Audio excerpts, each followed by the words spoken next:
बीड जिल्हा रुग्णालयात डॉक्टर आणि नर्स यांच्या हलगर्जीपणामुळे छाया पांचाळ या महिलेचा प्रसूती दरम्यान मृत्यू झाला होता। या प्रकरणातील दोषींवर कोणतीही कारवाई करण्यात आली नसल्याने संतप्त झालेल्या मयत महिलेचे कुटुंबीय आणि सामाजिक कार्यकर्त्या सौ किष्किंधाताई पांचाळ यांनी आज दुपारी जिल्हाधिकारी कार्यालयाच्या इमारतीवर चढून शोले स्टाईल आंदोलन केले। सुमारे वर्षभरापूर्वी प्रसूती दरम्यान सौ छाया गणेश पांचाळ यांचा अतिरिक्त रक्तस्रावामुळे मृत्यू झाला होता, परंतु कुटुंबियांच्या आरोपानुसार डॉक्टर व नर्स यांच्या हलगर्जीपणामुळेच वेळेत योग्य उपचार न मिळाल्याने हा मृत्यू झाला।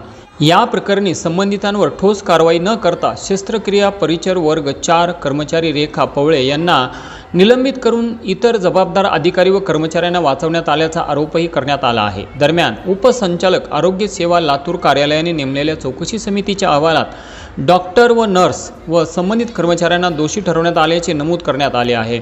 तरीही कारवाई न झाल्यामुळे शोले स्टाईल आंदोलन करण्याचा इशारा देण्यात आला होता। त्यानुसार आज मयत महिलेचे नातेवाईक व सामाजिक कार्यकर्त्या किष्किंधाताई पांचाळ यांनी आज बीड जिल्हाधिकारी कार्यालयाच्या इमारतीवर चढत जोरदार घोषणाबाजी केली। या प्रकारामुळे जिल्हाधिकारी कार्यालयात काही वेळ तणावाचे वातावरण निर्माण झाले होते।